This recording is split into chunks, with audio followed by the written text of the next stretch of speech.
discovered this thing I started saying. I'm muting this for legal reasons. Because I was given a business that had failed, and the guy who hired me had actually recommended to the CEO that we abandon it. And then they hired me and gave it to me. They wanted me to be cross-functional, but they said that people have other priorities this year. And I went for it. And I was successful.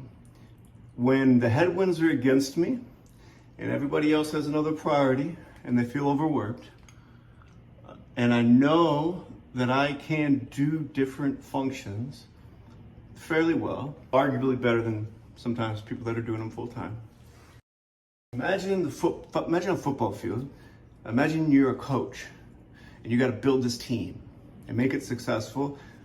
One problem, they didn't give you any players. I got in this habit taking the ball 80 yards down the field.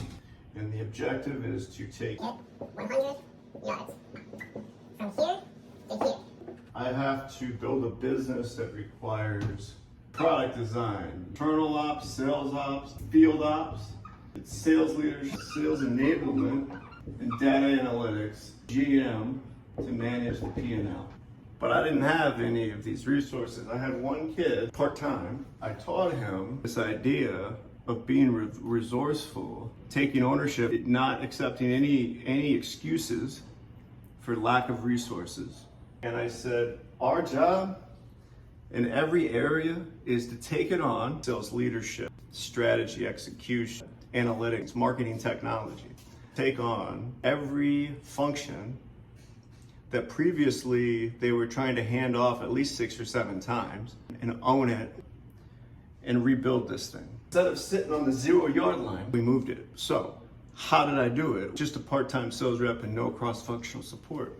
I'd say minimal cross-functional support. Well, because I've acquired skill set across many functions and many industries, I came in with an ability to execute at a rapid pace across functions. So I could take on everything, sort it out, organize it, do it, and then present it back out to these folks so that they could take their part. And when that happened, it didn't really go anywhere.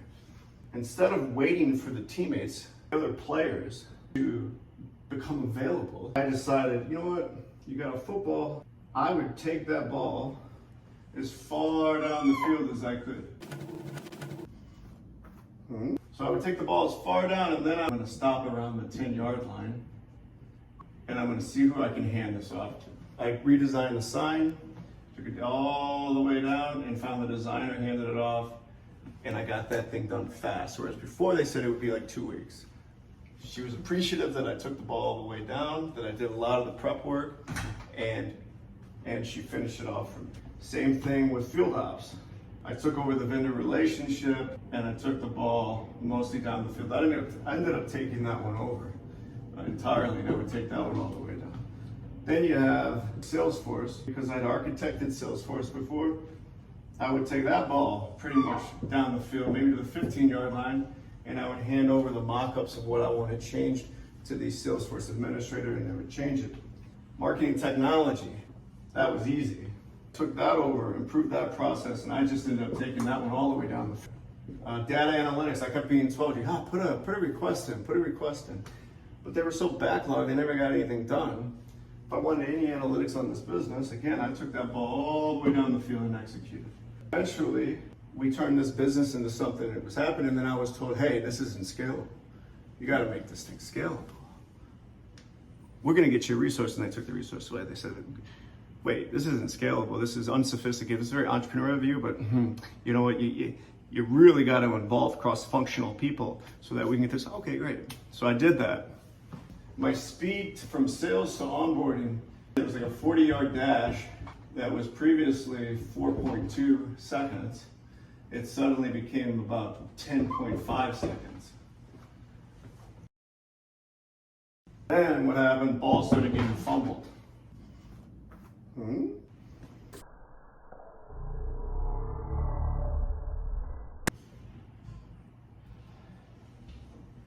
And then I took it over again myself, and it got back on track. The moral of the story is, If you can acquire a diverse skill set, you should never be held back by lack of resources or support.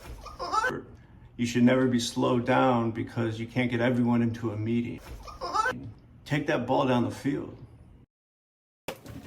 Use your skills. And if you don't know how to do it, teach yourself.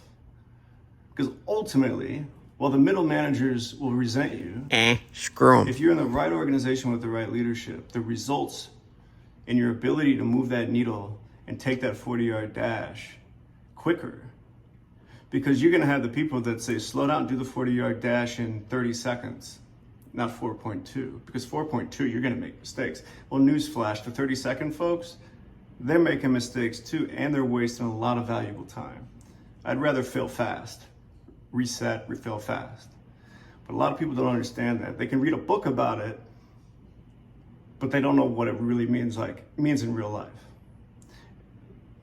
My recommendation is learn a lot of skills so you could take as many of these balls down the field and move an organization towards results. Or if anything, learning so you can iterate. Thanks for listening.